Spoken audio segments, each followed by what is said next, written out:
Countrymen and women, fellow Zambians, I have chosen to make my remarks on this matter because of their importance to the life and well-being of our country. You are aware that recently there has been legal petitions against my eligibility to stand as a presidential candidate in both 2021 and the future. This matter has been settled by the Constitutional Court. The reopening of what was settled remains illegal and a clear act of lawlessness. It is now common knowledge that the petitioners are surrogates of State House and the UPND. We have all seen pictures of the petitioners with my competitor, President Hakainde Hichilema, and in many cases with his ministers and senior UPND leaders. This doesn't bother us. However, what bothers us is the credible information that members of the judiciary are keen or have demonstrated interest to participate in these political and illegal schemes to ban me from participating in elections. It is for this reason that we have raised a petition of recusal on the need for some judges to recuse themselves to create distance, promote sense of impartiality, and remove those perceived to have vested interests in the case. My hope and prayers are that there will be respect accorded to my application currently before the court to help restore confidence in the courts and the judiciary. The recent events where professionals have been removed and punished for doing a professional job makes a very sad turn of events. I have in mind the unconstitutional removal and harassment of the former Director of Public Prosecutions, Ms. Lilian Flatashawa Siuni, the Registrar of Societies, Tandiwe Piri Muhende, and the recent suspension of 3 constitutional judges, among others.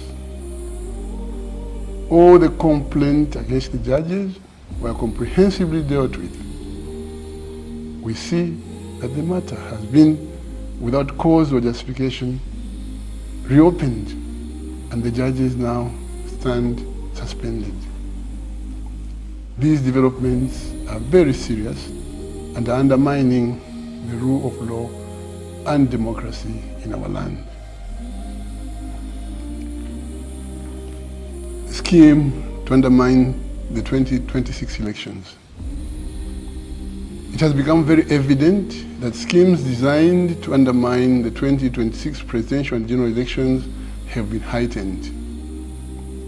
From secret issuance of NRCs or national registration cards to the secret registration of voters.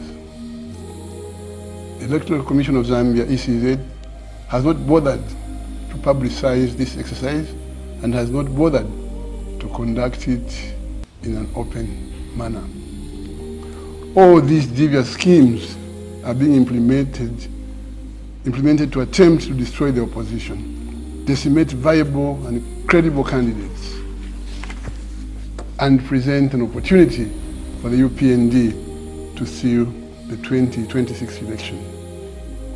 Our call is that the participation of democratic institutions such as Parliament, Judiciary, and the Electoral Commission of Zambia in these illegal and dangerous schemes being perpetrated by State House would amount to the act of treachery and reversal to our democratic values and the democracy we constantly all aspire to achieve.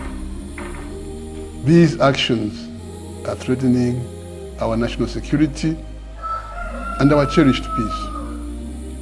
We make this call to Zambians, who are the real custodians of both our peace and security, that democratic dividends earned so far must not be lost.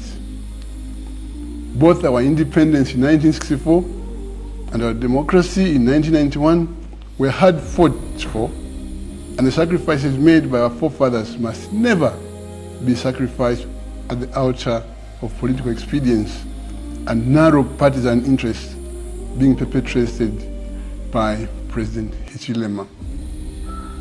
Instead of focusing on the numerous challenges and crises facing our country, such as load shedding, high cost of living, poverty, unemployment, lack of economic opportunity, volatile exchange rate, rising debt, and rising inflation, and the economic collapse that we face, President Hichilema is engaged in schemes to retain power at all costs, even at the expense of destroying our democracy and the rule of law.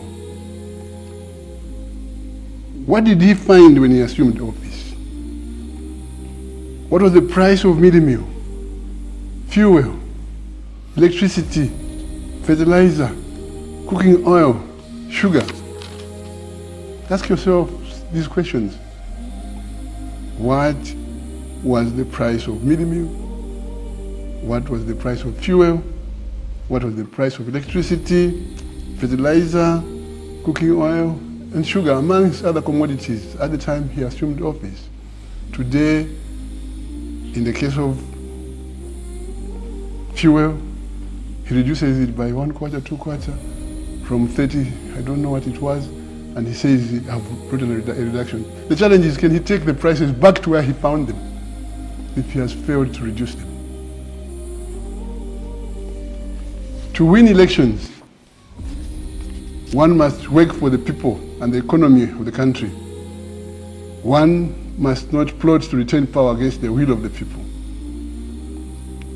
HH must face me, and he should desist using cowardly and dirty political schemes to bar me participating in the elections. God bless you. God bless our country, Zambia. I thank you.